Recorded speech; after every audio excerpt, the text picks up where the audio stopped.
¿Qué tal? ¿Cómo están? Espero que se encuentren bien. Bienvenidos nuevamente a la materia de contabilidad.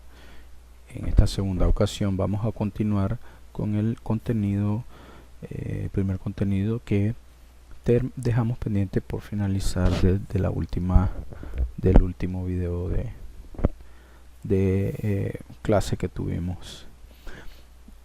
Ahora vamos a terminar entonces esa parte pendiente sobre las normas internacionales de información financiera y un poco sobre los PCGA. ¿Qué tenemos acá? Entonces, bueno, tenemos estos dos organismos encargados de emisión de normas que son los que actualmente regulan esta parte de la emisión, la regulación, la orientación sobre la aplicación también de estas normas. Entonces veamos, tenemos dos organismos: el Consejo de Normas de Contabilidad Financiera, por sus siglas en inglés FASB, y el Consejo de Normas Internacionales de Contabilidad, conocido por sus siglas en inglés como IASB. En el caso del Consejo de Normas de Contabilidad Financiera, este fue fundado en 1973. Su origen es norteamericano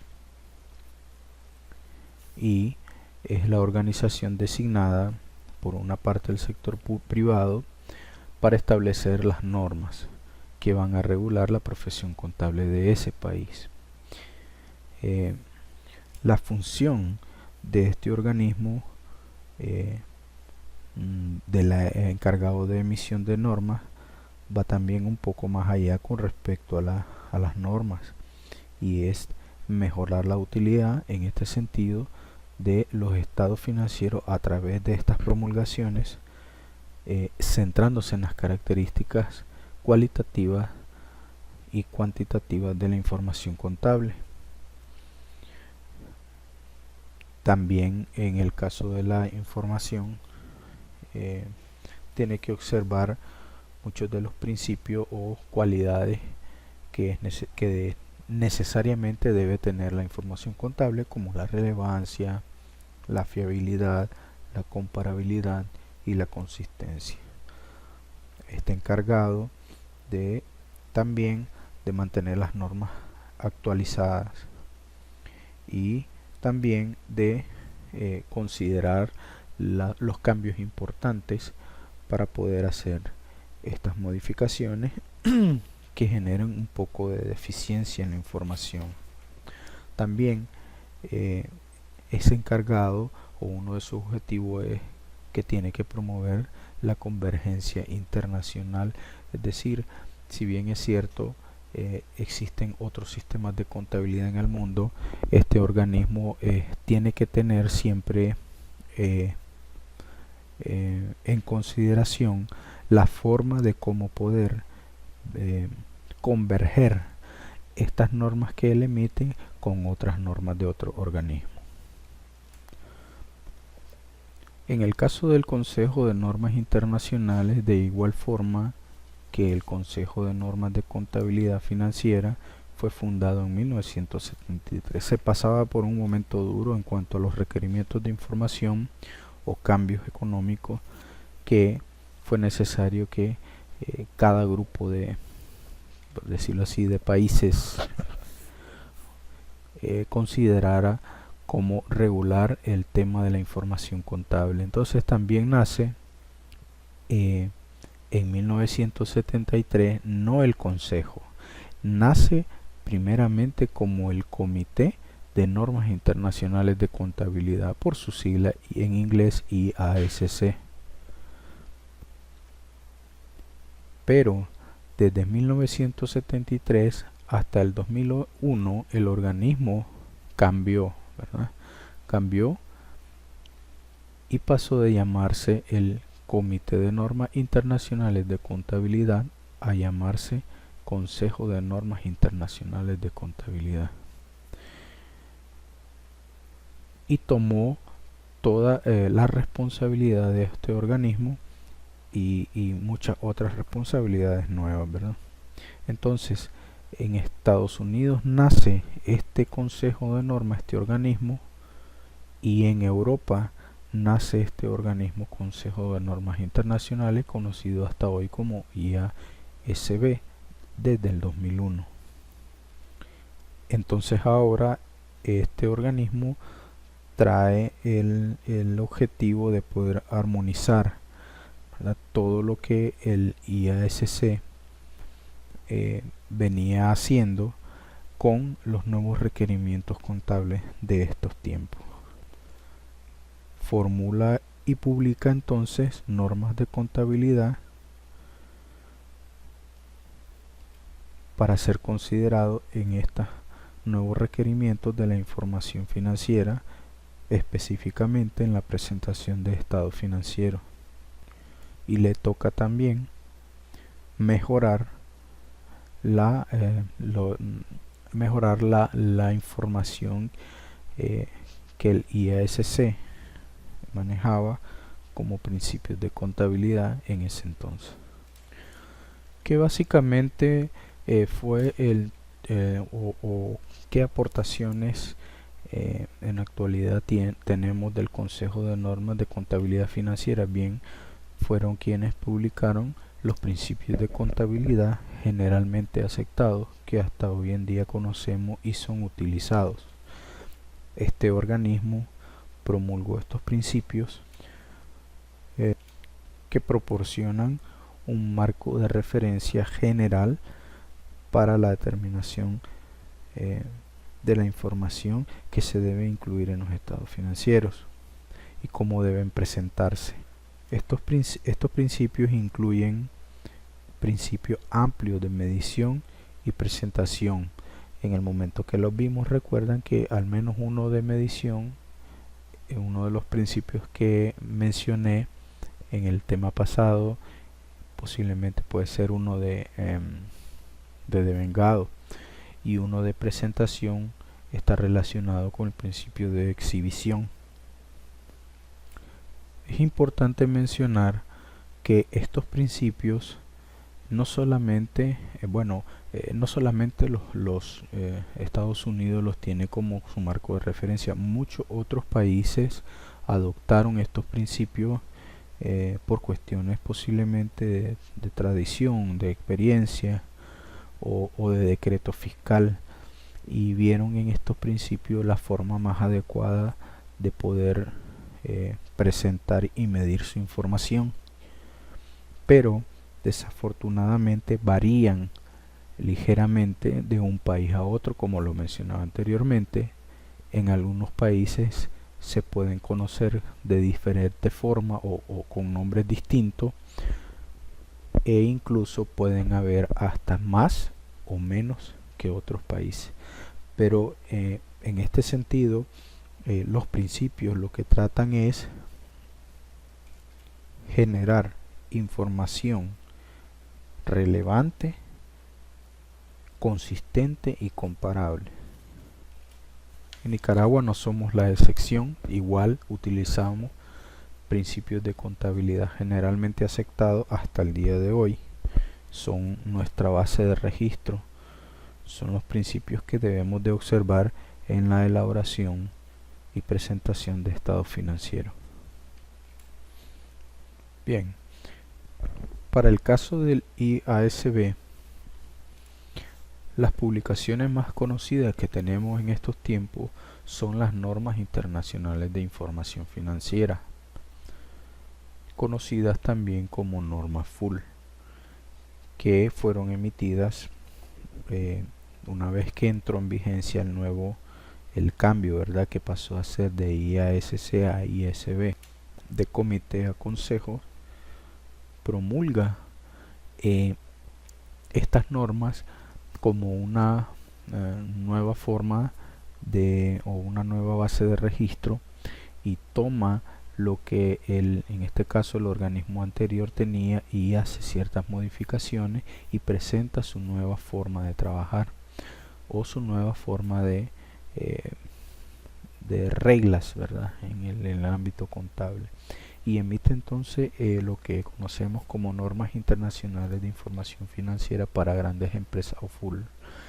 Y esto es un compendio de normas que hasta esta fecha son 16. Ya en este periodo nuevo se emitirá una modificación a esta norma 16 llamado arrendamiento, y presenta entonces este nuevo compendio de información, y es conocido como norma full porque viene siendo una base de registro exclusiva para ciertos tipos de entidades, porque también, aparte de esta norma full, se emitió algo conocido como norma para pyme o NIF para pyme. Y entonces, cuando estamos hablando de norma full, estamos hablando de un compendio de 16 normas que tienen que ver con la presentación, medición de los activos y pasivos.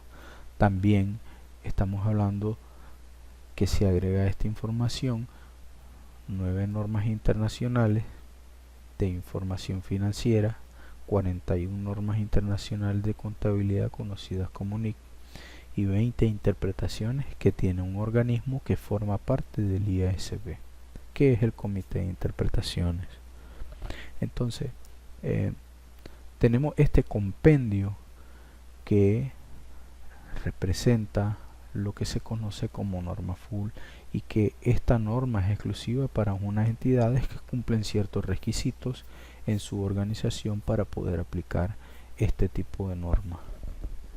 Me interesa que simplemente puedan conocer referente a lo que hasta hoy en día se conoce como norma full. No voy a profundizar en sus aplicaciones ni voy a especificar nada más qué compone cuando nos referimos a normas internacionales de información financiera para grandes empresas o norma full. Entonces, esta es el compendio que comprende, bueno, aquí son 9 normas, aquí básicamente son las 16 que había hablado anteriormente, porque se han venido agregando o modificando, pasando de ser de estas normas a estas hoy en día. Hay una cantidad más pequeña, pero inicialmente, así lo vamos a manejar, fueron 9 normas internacionales, 41 normas conocidas como NIC y 20 interpretaciones. Es bastante información que hay que considerar para la presentación, revelación de información y medición de activos y pasivos de una empresa. Por esa razón, el organismo luego emitió algo conocido como norma NIF para pyme, que es una sola norma. En este caso estamos hablando hasta la fecha de 16, pero en el caso de la pyme, hoy en día estamos hablando simplemente de una norma que contiene 35 secciones. A partir del 2009, esta separación que hace este organismo, el Consejo, incluyó esta información desde el 2003, fue instalado el 2001, el 2003 promulga la información de normas internacionales de información financiera para grandes empresas full, aunque en ese momento no se había especificado que iba a salir algo para otra, ¿verdad? Simplemente se descubre de que los requerimientos de esta norma full son demasiado para empresas pequeñas y deciden separar o tomar de la norma full información que no necesita revelar las pequeñas empresas, y aquí las pequeñas empresas se identifican solamente cuando sus instrumentos financieros no se cotizan en bolsas públicas. No estamos hablando de cantidad de empleados, no estamos hablando de montos de patrimonio, no, estamos hablando simplemente de ciertas características que la norma considera para determinarla como si la aplicación será una norma full o una norma para pyme. 3 cosas básicamente debemos de considerar para saber si una entidad a la luz de esta norma es reconocida como una empresa pyme. Y lo primero que hay que considerar es que no debe tener responsabilidad pública. Se considera que una entidad tiene responsabilidad pública cuando está registrada primeramente en una bolsa de valores o que ha emitido públicamente instrumentos de deuda o que tiene activos en calidad de fiduciarias como bancos, compañías de seguro, corredores de valores, fondos de pensiones o bancos de inversión. Si una entidad no cumple con ninguno de esos requisitos, puede perfectamente presentar y medir su información a través de esta norma. Entonces esa es la diferencia de lo que hay entre una norma internacional de información para pymes, que es una sola, que contiene 35 secciones, de una norma full que tiene hasta la fecha 16 normas y un agregado más de otras normas internacionales e interpretaciones. Ahora, los principios de contabilidad generalmente aceptados no han sido desfasados, sino de que las normas que vemos acá han considerado todos estos principios, van implícitos en sus normas. Entonces, por eso es que se dice también de que son un compendio de todo y que en algunos países incluso les es permitido por eso de que todavía puedan considerar principios de contabilidad generalmente aceptados, pero las regulaciones van avanzando de tal forma de que en muchos países ya su aplicación es de forma obligatoria. Acá todavía no lo es. En el 2009 se hizo un intento, pero esto era muy nuevo, de tal forma que la capacitación o la información de estas normas era muy poco. Hoy en día se puede decir que se tiene bastante información sobre estas normas, que son de corriente europea y que están siendo básicamente aplicadas en muchos países. Lo que se está haciendo para aquellos países que tienen aplicación de normas de principios de contabilidad generalmente aceptados, o para en los casos del organismo, mejor dicho, estos dos organismos no están divorciados, estos dos organismos están tratando de converger con la información, tanto que de pronto vamos a estar hablando posiblemente de una sola norma a nivel mundial, porque muchos otros países como China no tiene un tipo de contabilidad así. Su aplicación, su principio, su forma de regular la profesión contable. Sin embargo, Hong Kong, Malasia, Filipinas, Singapur están utilizando este tipo de contabilidad, y se habla incluso que en América Central Nicaragua es uno de los que está aplicando normas de información financiera, así también Costa Rica, El Salvador, Guatemala, Honduras, Panamá. Se ha venido ampliando pues la utilización de las normas internacionales de información financiera. ¿Qué más podemos decir? Bueno, que entre la diferencia que tenemos de estas dos normas y por qué fue la reducción sustancial, bueno, o cómo ha sido la reducción que se ha generado de esta norma, o que se ha dado de esta norma versus la norma full, son muchísimas. Para que nos demos una idea, la norma full contiene al menos 3000 páginas de información. Estamos hablando de una cantidad bastante grande. O en el caso de las normas para pyme, estamos hablando apenas de sus 35 secciones que se encuentran en al menos 230 páginas. ¿Qué se redujo? Bueno, temas que estaban en la norma full se omitieron por no ser tan importantes para las pymes. Algunas opciones de políticas contables se quitaron, se simplificó básicamente la pyme en ese sentido de políticas contables. También se simplificaron principios de reconocimiento y medición. también al menos 3000 requerimientos de revelación que existen en la norma full.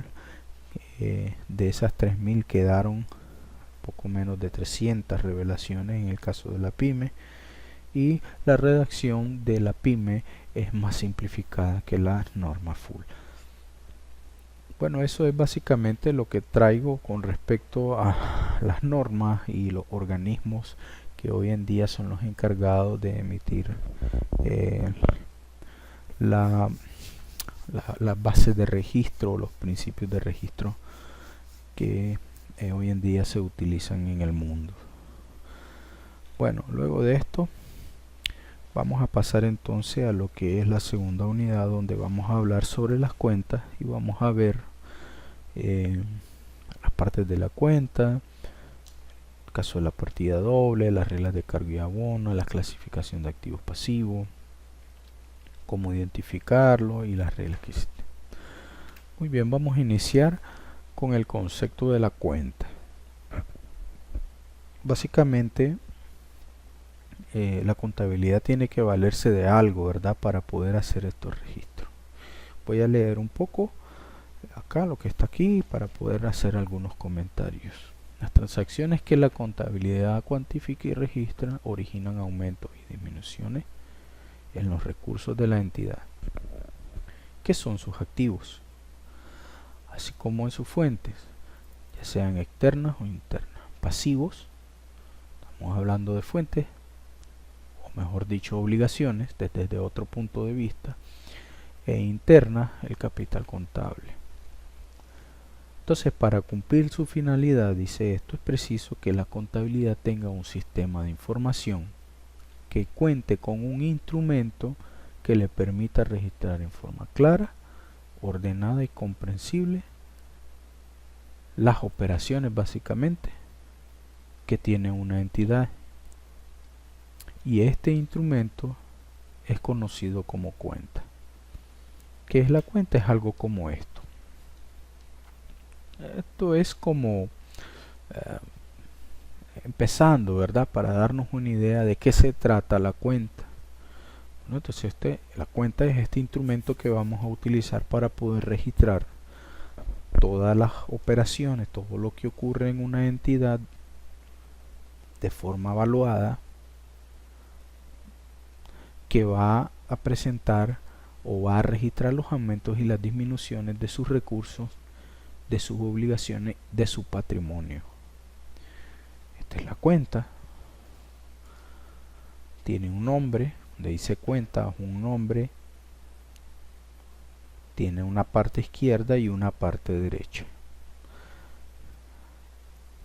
¿Qué es la cuenta? Bueno, es un registro donde se anota en forma clara, ordenada y comprensible los aumentos y disminuciones, que era lo que habíamos dicho anteriormente, ¿verdad?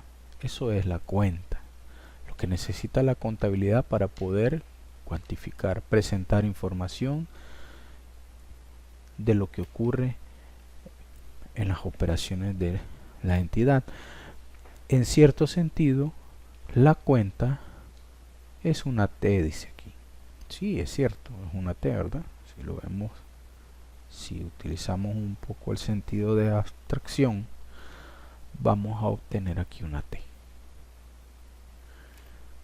Es conocida como esquema de mayor. Esto es importante. ¿Por qué? ¿Por qué?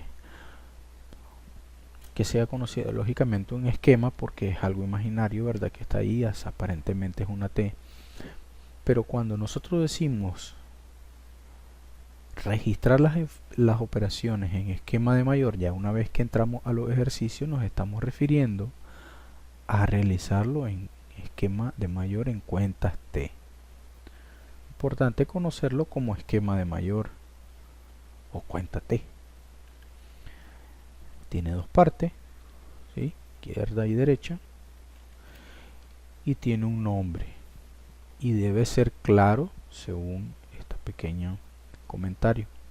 Debe ser claro. Entonces, cuando hablamos de la cuenta, estamos hablando de aquel registro de que se vale la información contable, que se vale la contabilidad para poder presentar su información aparece una T, es conocida como esquema de mayor, tiene dos partes, ¿sí? Y tiene un nombre y debe ser claro. Luego, una vez que tenemos este conocimiento, vamos a hablar un poco de esa parte izquierda y esa parte derecha. También se conoce como debe y haber. Anteriormente, estamos hablando, qué sé yo, en el tiempo de los romanos, esta es una palabra latina, debitor, que significa persona sobre la cual se tiene un derecho, así se conocía en un tiempo, y el haber como aquella persona que habilita o provee bienes.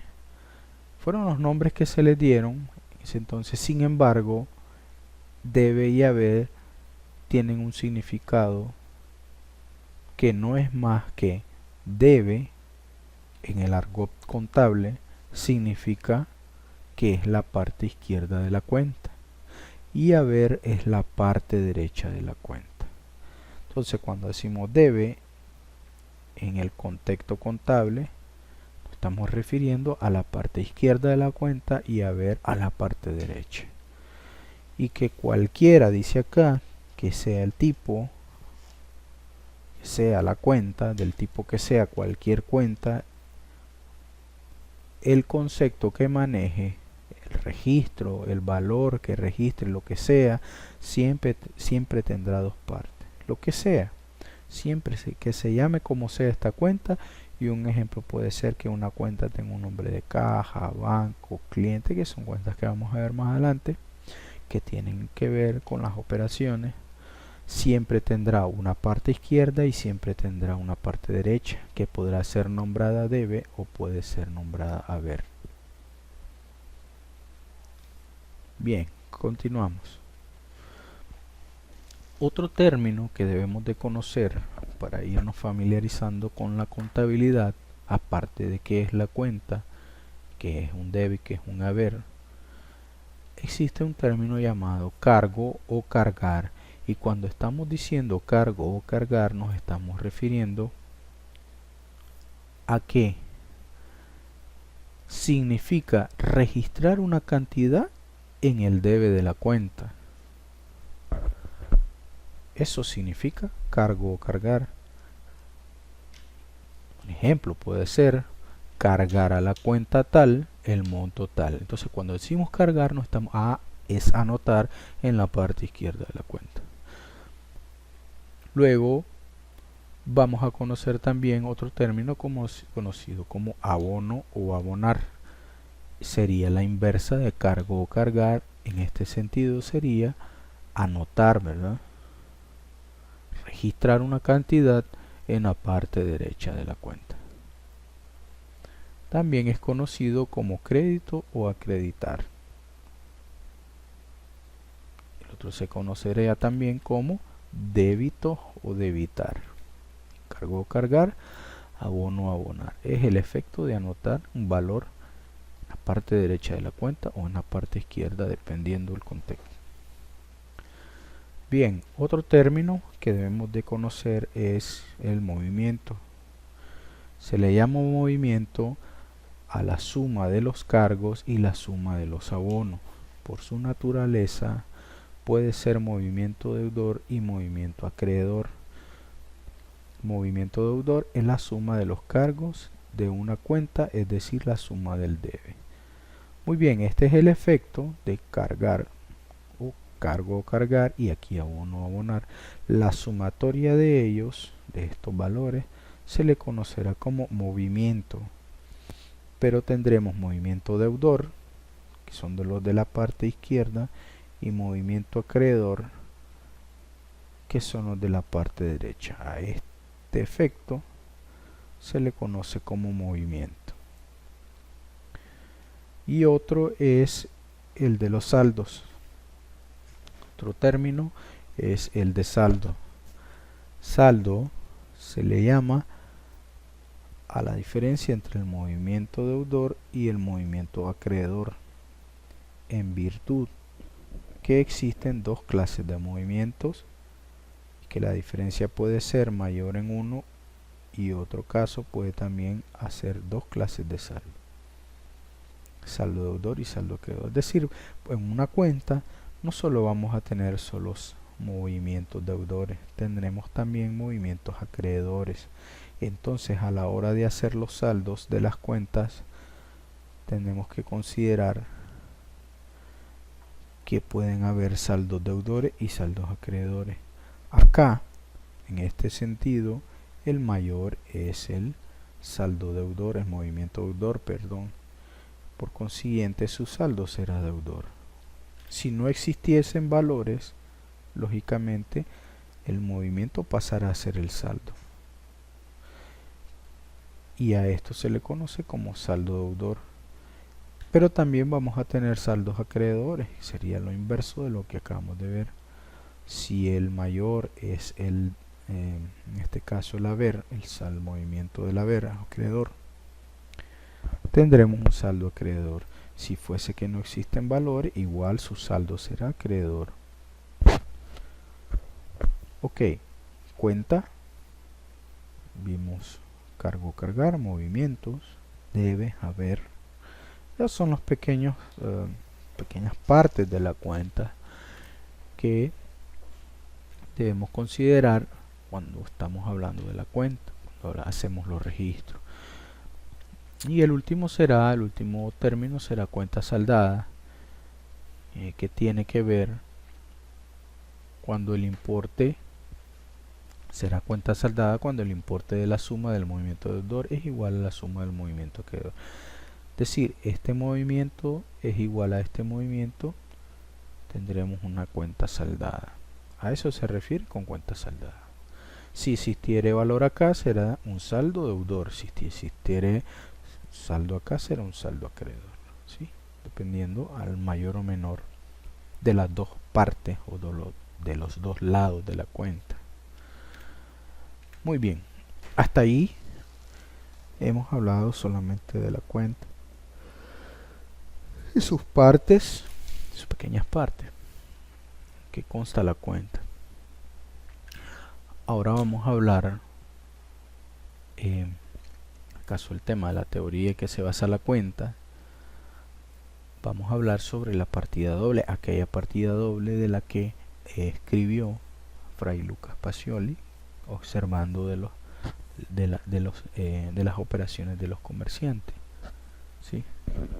Ellos hacían sus transacciones, pero nada estaba documentado. Vino Fray Lucas Pacioli y lo vino documentando en su obra de la suma aritmética, geometría y proporcionalidad. Y él presentó lo que miraba básicamente. ¿Qué miró? Bueno, miró esto precisamente, y en eso consiste el funcionamiento de la cuenta, y se le conoce como partida doble. Vamos a ir entendiendo esto. El caso de la partida doble y un principio de la cuenta dice que a todo cargo corresponde un abono. Todo cargo corresponde a un abono, pero no se debe entender que solo se efectuará una cuenta en el cargo y una cuenta en el abono, ya que puede haber transacciones en las cuales intervengan una o varias cuentas de cargo o una o varias cuentas de abono.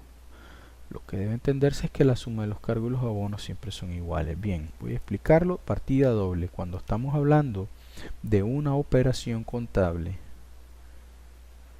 estamos hablando que las cuentas se rigen por la partida doble, el principio de partida doble.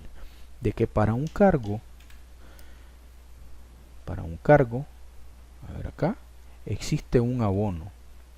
Es decir, a lo sumo, una partida tiene que tener dos registros, ¿sí?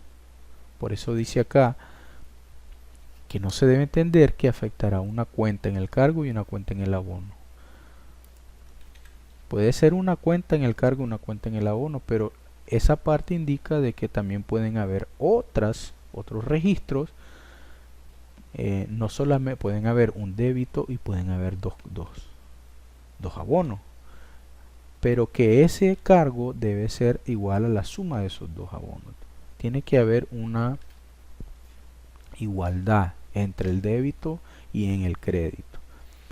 Y para entender eso está el postulado de la dualidad económica, que dice que toda transacción se manifiesta como un origen y aplicación de recursos, lo que se debe de registrar por partida doble como aumentos y disminuciones de activos, pasivos y capital contable. ¿Qué significa eso? Bueno, que la dualidad económica tiene que ver también con el principio de causa y efecto. En una transacción de una compra-venta, yo doy un bien y recibo algo a cambio. De eso se trata. Entonces, la dualidad económica tiene que ver con esto. Esta es la fórmula de balance general, es conocida como fórmula del balance o también como fórmula de la dualidad económica, que dice que un activo es igual al pasivo más el capital. Y aquí se cumple el origen y la aplicación de recursos. Veamos. El origen de este recurso pasivo es externo, ¿sí?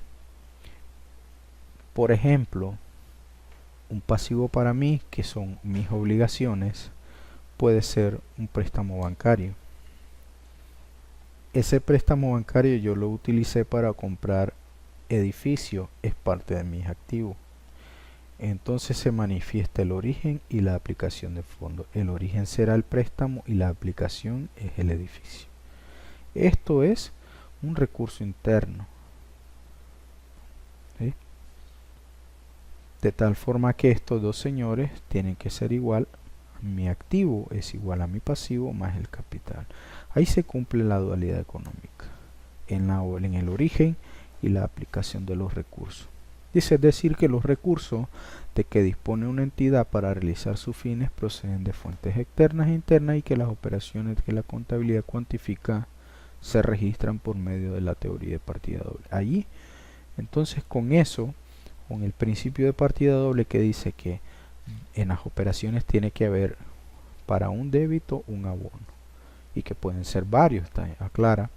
Y para entender eso está el principio de la dualidad económica o el principio de causa y efecto, que tiene que ver con que en una operación hay un intercambio de algo y que hay una dualidad, es decir, lo que está acá es igual a lo que está acá. Espero que se haya entendido un poco. Si no, pueden realizar sus consultas, pues ya sea que en un momento nos podamos comunicar o pueden escribirme el correo. De esa partida doble, en ese principio que vimos, nacen otras consideraciones o otras reglas. A partir de eso, porque hay particularidades, por decirlo así, particularidades que vamos a ver a continuación, y aquí vamos a graficar un poco la regla de la partida doble, que era lo que explicaba anteriormente. Esta es la ecuación del balance que dice que un activo es igual a un pasivo más el capital. Y vamos a tener un ejemplo en una cuenta para poder ver la dualidad económica. Aquí tenemos un esquema de mayor, una cuenta T, que es la parte izquierda, la parte derecha, conocida como debe la parte izquierda y conocida como debe la parte derecha, con un cargo por 100.000 y un abono por 400.000 por pasivo y un abono por 600.000 por capital. Mis activos son 100.000, pasivo más capital también son 100.000.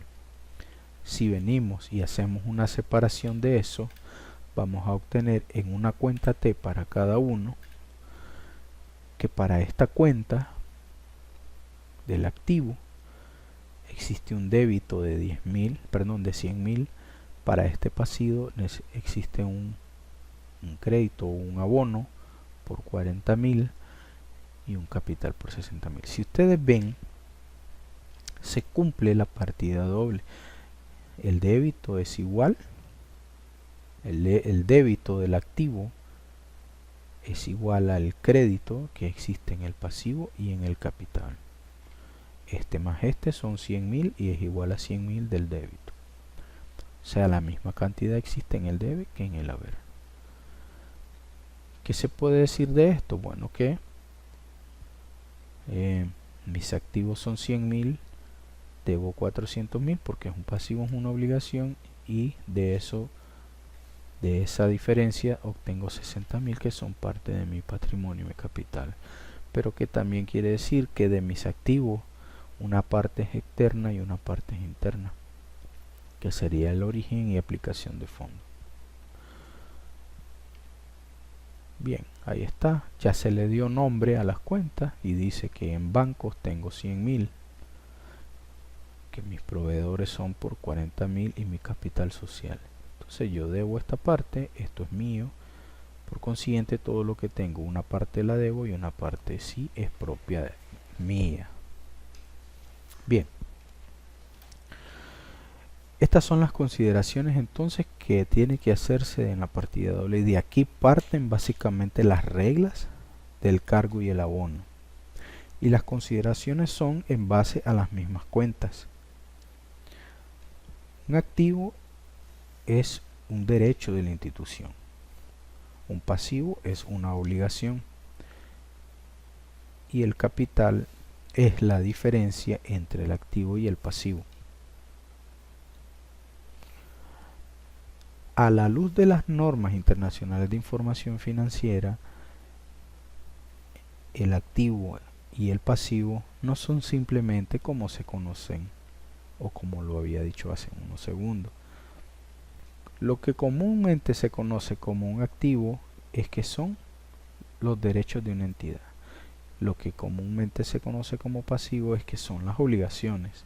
Y es cierto, está bien a luz de los principios, pero con las normas internacionales de información financiera, ya el activo no solamente son los derechos, ni los pasivos solamente son las obligaciones.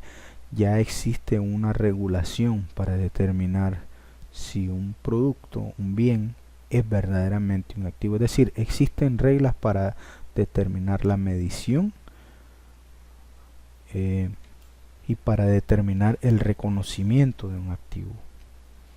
Ya no es simplemente solo eso. Existen algunas reglas que debe de cumplir un activo para ser activo, por decirlo así. Ok, pero vamos a manejarlo como comúnmente lo conocemos. Un activo es un derecho, un pasivo es una obligación. Porque no me gusta que sea simple para no confundir, ¿verdad? Lo que necesitamos comprender de esta materia. Entonces, estas son las consideraciones de la partida doble, y la primera es que las cuentas de activo empiezan cargando, es decir, con una anotación en el debe. La otra consideración es para los pasivos. Estos empiezan abonando, o sea, con una anotación en el haber. El capital tiene la misma consideración que el pasivo. Empieza abonando, o sea, es una anotación en el haber. Si ustedes se fijan, esas consideraciones se están haciendo en esto que estamos haciendo para establecer los registros de un movimiento X, de una transacción X, donde se cumpla la partida doble. Empieza el activo con un cargo, el pasivo con un abono y el capital con un abono. Eso manejémoslo para poder entender bien las reglas. Aquí está un ejemplo con todos los requerimientos de la cuenta para el caso de los activos. Tiene un nombre, una parte izquierda, una parte derecha, tiene un saldo. Bueno, más bien, su saldo es deudor. Aumentan en el debe, ¿sí? Entonces su saldo inicial quiere decir este, y su saldo final es igual deudor. Igual para esta cuenta, que es igual de naturaleza activa, es un activo. Inicia con un debe, aumenta en un debe y su saldo es deudor. Como las cuentas de activos empiezan cargando, es decir, con una anotación en el debe, resulta lógico que aumentarán en el debe. ¿Sí? Eso es lo que quiere decir esta parte.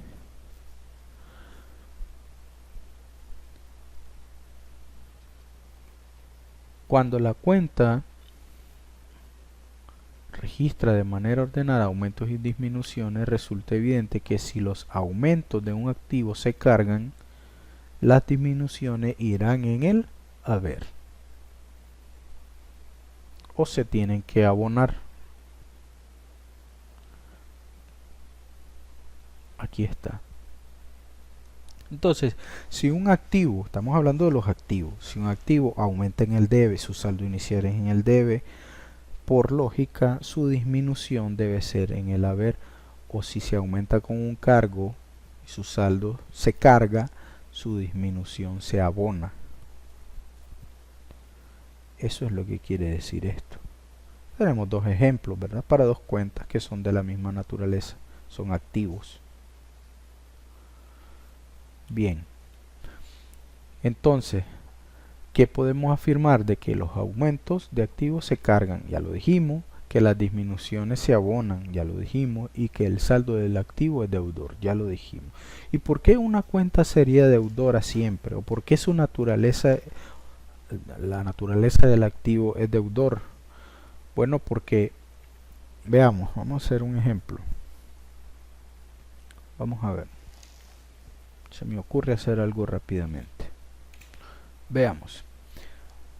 Para entender, su saldo será deudor, su saldo será acreedor. Vamos a suponer que yo tengo estos saldos iniciales. Aquí. Yo tengo estos saldos iniciales. Y en mi caja tengo 10.000 córdobas y le debo a un proveedor 10.000. Esos son mis saldos.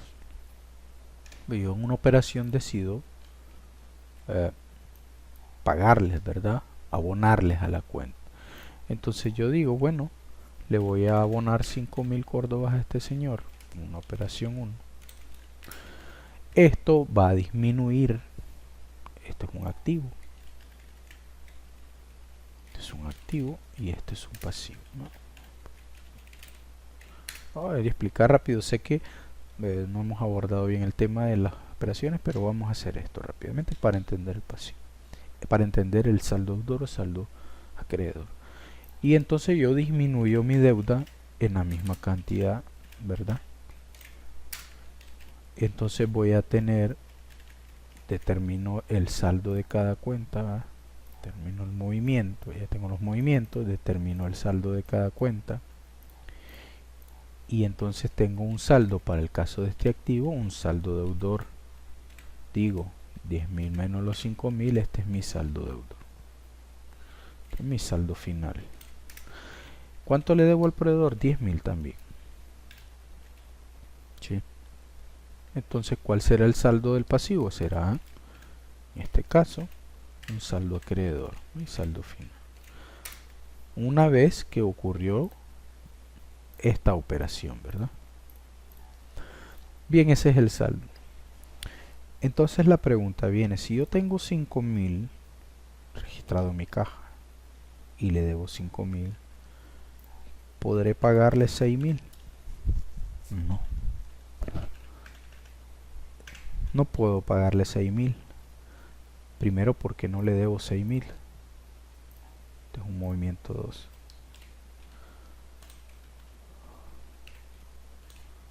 No puedo, ¿por qué? Porque no tengo 6.000 en mi caja. Entonces es imposible que pueda tener un saldo. Es imposible que un activo tenga un saldo acreedor. ¿Sí? Es imposible. Y es imposible para el caso del proveedor que tenga un saldo deudor.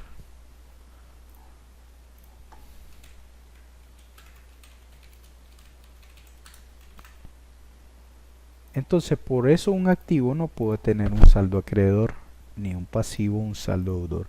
Su naturaleza será que el activo tenga un saldo deudor. Siempre. porque no puedo gastar lo que no tengo. Entonces, ¿qué es lo único que puede ocurrir ahí? Es que yo le pague a él 5.000, porque es lo que tengo y es lo que le debo. Entonces aquí tenemos una cuenta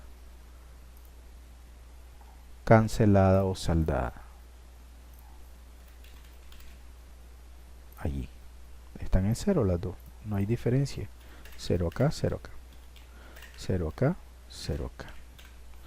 Eso sería la explicación de por qué no podría ser un activo tener un saldo acreedor, o un pasivo tener un saldo deudor. Solo puede ser un saldo, perdón, no puede un activo tener un saldo acreedor y un activo un saldo deudor. Solo puede ser que un activo tenga un saldo deudor y un pasivo tenga solamente un saldo acreedor.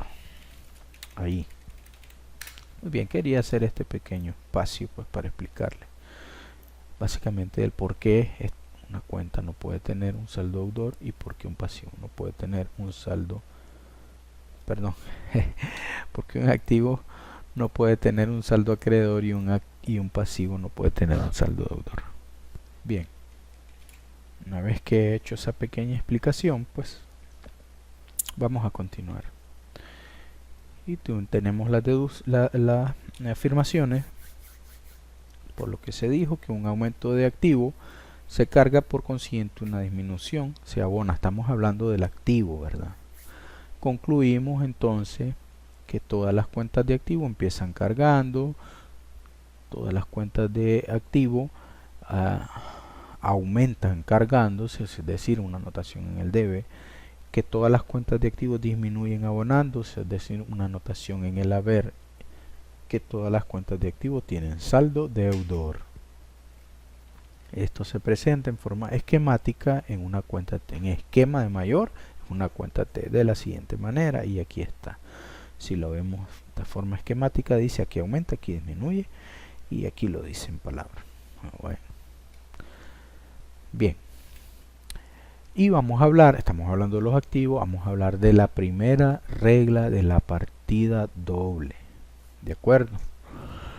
Ahora sí, esta es la regla. La primera regla dice que se tiene que cargar cuando aumenta el activo. Se tiene que cargar cuando aumenta el activo, lo que hemos venido viendo. Este cargo debe corresponder con un abono. Recuerde que existe la posibilidad de ser uno o más abonos en una cuenta, o una o más cuentas, el cual se presenta de cualquiera de la siguiente forma. Aquí está. Se tiene que cargar un activo. Por consiguiente, se tiene que abonar cuando disminuye un activo. A ver, vamos a explicar bien esto. El cargo dice, este cargo debe corresponder con un abono, el cual se presenta de la siguiente forma. Aquí, a todo aumento de activo corresponde una disminución del mismo activo. O también a todo aumento de activo corresponde un aumento de pasivo. O también a todo aumento de activo corresponde un aumento de capital. Esa es la primera regla. Es cierto, se tiene que cargar cuando aumenta, pero la partida doble, en la regla me dice que si yo cargo un activo, mi contrapartida o mi partida doble, o para ese cargo el abono que hace falta, será para ese aumento de activo o una disminución del mismo activo, o un aumento del capital, de cuenta capital, o un aumento de pasivo. Y lo vamos a ver con ejemplos. Esa es la regla. Veamos el ejemplo entonces de la primera regla. En la situación para un aumento de activo, la disminución de otro activo. Y este es el ejemplo. A todo aumento de activo corresponde una disminución del mismo activo. Dice en esta operación que se compra mercancía al contado por 8.000. En este caso existe un impuesto, dice este ejercicio bien, pues, existe un impuesto.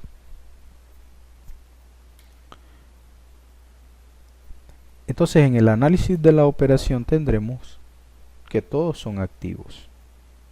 ¿Por qué? Porque la mercancía será propiedad de la institución. El activo será acreditable, es decir, yo puedo deducírmelo, puedo restarlo de lo que voy a pagar en algún momento. Entonces para mí es un beneficio y lógicamente incluye, como me están pagando de contado, incluye de que mis arcas en el banco aumenten, ¿verdad? Entonces se utilizan esas cuentas: mercancía, el IVA y el banco en esta operación. Lo que quiero que se entienda es el efecto de que para un activo disminuye otro activo. No necesito que se entienda qué cuentas y por qué. Solo necesito que se entienda que estas cuentas son de activo, que el activo aumentará en la primera regla, pero disminuirá otro activo. Bien, entonces veamos. Aumenta el activo de la mercancía por 8.000 porque yo estoy comprando y es el costo. A este costo le sumo el impuesto y el impuesto es otro activo porque yo voy a acreditármelo, pero voy a afectar otro activo. ¿Y cuál será? El desembolso de dinero que tendré. Entonces disminuye otro activo. ¿Y disminuye en qué proporción? En lo que voy a pagar, que será los 8.000 más el impuesto. Eso suman los 9.280. Y entonces tenemos que para cada cargo un abono, y se hacía la observación de que pueden existir varios registros de abono o varios registros de cargos o abonos, y que pueden ocurrir también que tengamos no solamente dos cuentas, tengamos hasta 3 o 4 dependiendo la operación. Entonces aquí se cumple la partida doble del debe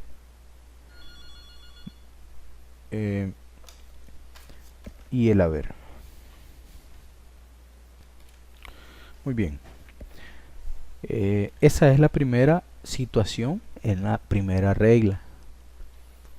Luego vamos a tenemos otro ejemplo. Vamos a ver. Un cliente paga, dice, su cuenta, la cuenta de su adeudo por 6.000 en efectivo. Muy bien. Lógicamente, si me está pagando, afectará mi caja y aumentará la cuenta de clientes porque él me debe. Clientes es una cuenta de activo porque es un derecho que tengo de cobrar ese dinero, y caja pues, será un activo porque es propiamente el recurso líquido que tengo. ¿Qué ocurre en ese registro? Bien, tengo las dos cuentas. Si todo activo inicia en el debe, pues son los 6.000. Pero hay una disminución de otro activo, ¿sí? Y en este caso, en el haber, disminuirá el cliente. Si esta es una cuenta de activo también, ¿dónde aumenta? En el debe. ¿Dónde disminuye? En el haber. Si esta cuenta de caja aumentó, esta cuenta de cliente disminuyó. Y se cumple la partida doble. Para todo cargo, un abono. ¿Sí? Para todo cargo, un abono. El activo aumenta en el debe y disminuye en el haber. Son dos cuentas de activo. Todo lo que hemos venido se va explicando acá. Otro ejercicio sería que hay una compra de un automóvil al contado con cheque. Bien, aumento el equipo rodante, aumenta mi impuesto, son cuentas de activos todas, y disminuye mi banco, cuenta de activos, por el monto que he pagado el impuesto. Equipo rodante por los 50.000, el impuesto involucrado acá por 8.000, me suman 58.000 que tengo que cancelar y emito un cheque, dice esto. Entonces el banco disminuye. Hasta ahí tenemos esta situación de que a todo aumento de activo corresponde una disminución de activo.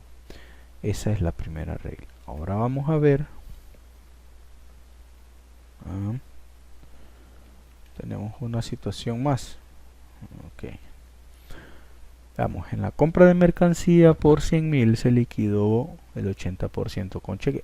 Esto viene a explicar que existen no solamente dos cuentas que se involucran en una operación, sino hasta 4. Y este es el caso de donde existen hasta 4 o 3. No puede ser nunca una, ¿verdad? Tendría que ser mayor de 2. Acá es mayor porque la operación implica que existan más registros por la naturaleza de esa operación. Aquí se compró mercancía por 100.000, se pagó un 80% con cheque y un 20% fue en efectivo. Bien, aumentó la mercancía por los 100.000, el impuesto involucrado es otro activo y las otras dos cuentas también son activos. En efectivo, perdón, en cheque le di el 80%, disminuye mi banco en el haber, una cuenta de activo. Las cuentas de activo aumentan acá, disminuyen acá. Y mi caja, como pagué el 20% en efectivo de caja, también disminuye. Se cumple la partida doble, los 10.000 más los 16.000. Aquí debería ser 100.000, aquí hay un error. Los 100.000 más los 16.000, 116.000. Si sumamos estos dos valores serán 116.000 también. Entonces el débito es igual al crédito. Para todo cargo, un abono. Bien. Ahí sería, ahora sí creo. Salieron 4 ejercicios. No recordaba que los había puesto. Y hasta ahí hemos visto solamente esta primera situación en cuanto a la primera regla.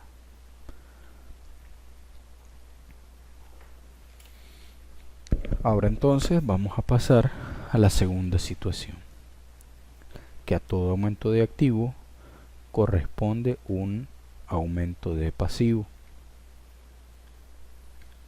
Veamos entonces. Y lo vamos a ver con ejemplo. A todo aumento de activo corresponde un aumento de pasivo. En este caso, una compra de mercancía a crédito por $45.000. Involucran las cuentas mercancía, IVA y proveedores. Tendremos entonces que aquí tenemos, aquí está mal el ejemplo porque esto es una cuenta de pasivo. Esto ya es error del imprenta del libro. Entonces tenemos mercancías, impuestos y proveedores. Cuenta de activo, cuenta de pasivo. Mercancía aumenta por 45.000, aumenta mi impuesto por acreditar. Lógicamente tengo que cancelar estos dos montos, pero yo los quedo a deber.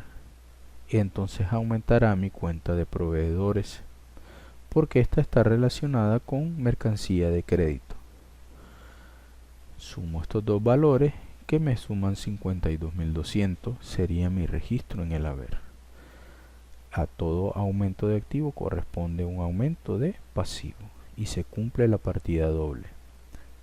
La suma de los dos débitos es igual a la suma del crédito. Otro ejemplo sería: hay una compra de mobiliario y equipo de oficina, se pagó el 50% en crédito y el 50% en documento. Los dos son de crédito, sin embargo aquí existe un documento y aquí existe como una palabra, me debes. ¿Qué cuentas están involucradas? Está involucrada una cuenta de mobiliario y equipo, que es la que estoy comprando, un impuesto que me voy a acreditar, un acreedor, que es la parte por no firmarle el documento, y un documento por pagar, que sería la garantía documental. Tenemos dos cuentas de activo y dos cuentas de pasivo.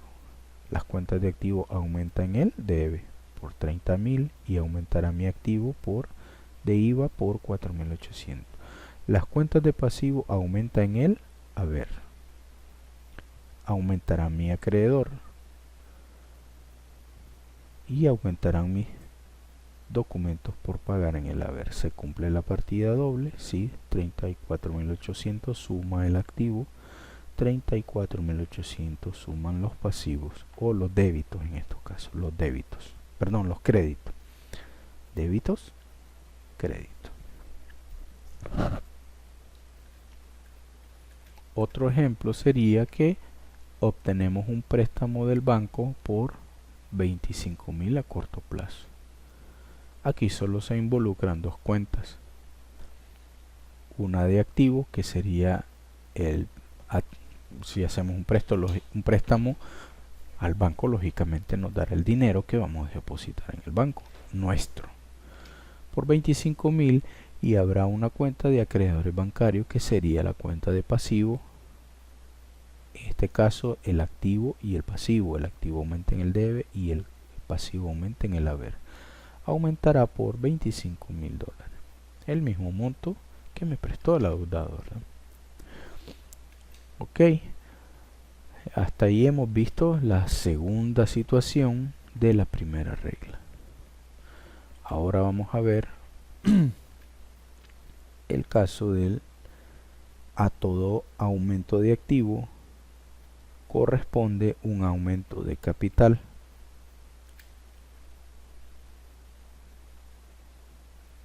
Y cuando hablamos de capital, estamos hablando de que puede existir capital económico, capital contable. Existen un sinnúmero de cuentas, que será básicamente la diferencia entre el activo y el pasivo. Vamos a ver. Veamos la tercera situación. Las cuentas de capital que tienen que ver con las utilidades, tienen que ver con las reservas y con todos los movimientos de gastos e ingresos que existan y todos los movimientos que existan con respecto a los socios. Vamos a ver qué dice este ejercicio. Dice: en la solución de estos ejemplos debe tenerse presente que al hablar de capital también se hace referencia a cuentas de resultado, ingresos y egresos, y ya que se está estudiando el caso de aumento se utilizará la cuenta de resultados acreedoras. Bien. Exhibición, o sea, pago por parte de los socios o accionistas del capital suscrito por 50.000 en efectivo. Ok, suscribieron las acciones, ahora las van a pagar, ¿sí? Lo cual se abre una cuenta de cheque y una de mercancía. ¿Qué ocurre aquí? Bueno, dijeron los socios: vamos a aperturar a la empresa, pero uno quiso asociarse con dinero y otro pues puso mercancía, ¿verdad?, como socio. Entonces los registros serían que tenemos cuentas de activos por el efectivo que se recibió y por la mercancía que se recibió, y el capital social será básicamente el efecto del patrimonio de estos socios en la entidad.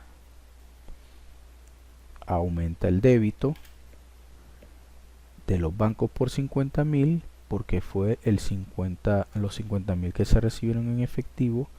Luego se registra la mercancía, otra cuenta de activo por 50.000 también, lo que significaría que los 100.000 pasan a formar parte del capital social. Y decíamos anteriormente que en el caso del capital aumentará en el haber, al igual que el pasivo, y disminuirá en el haber. Es decir, se aumenta con un abono y disminuye con un cargo. ¿Se cumple la partida doble en este ejercicio? Sí. Bancos más mercancías, que son cuentas de activo en el debe, versus los 100.000 en el haber. 100.000 en el debe, 100.000 en el haber. Muy bien.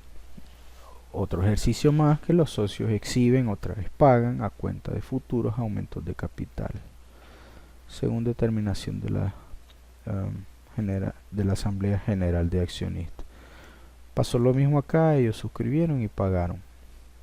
solo que esto es para aportaciones futuras, de aumento futuro, es decir, no forma parte del capital propiamente, no van a recibir dividendos de esta parte. Si nos están pagando en efectivo, pasarán a nuestros bancos, a nuestro banco 75.000 en efectivo, la cuenta de activo aumenta en el debe, la cuenta de capital aumentará en el haber. Se cumple la partida doble por el monto pagado. ¿Sí? Bien.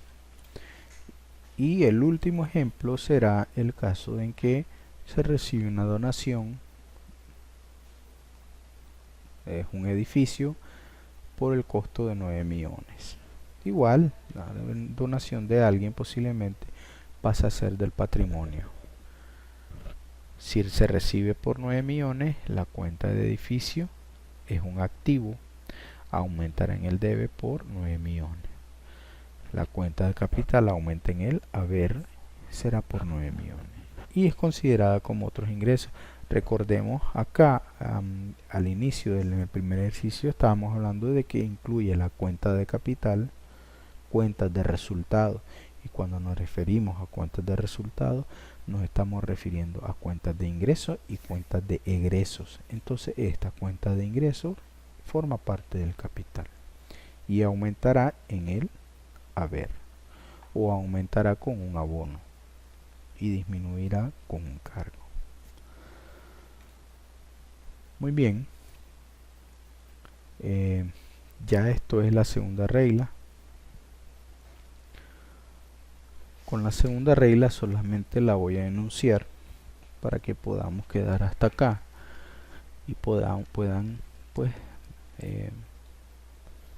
hacer sus anotaciones y poder repasar un poco. Si en algo hay duda, voy a recibir sus solicitudes por correo. Si en algún momento nos podemos reunir, que me encantaría que pudiéramos tener una clase presencial para poder aclarar cualquier duda que tengamos de estos dos videos que hemos recibido de información. Solo adelanto que la segunda regla se refiere al caso de los pasivos. Ya vimos la primera regla solamente para los activos, en la que habían 3 situaciones. Acá con el pasivo tenemos también 3 situaciones a considerar, que a toda disminución de pasivo corresponde una disminución de un activo, o un aumento de pasivo, o un aumento de capital.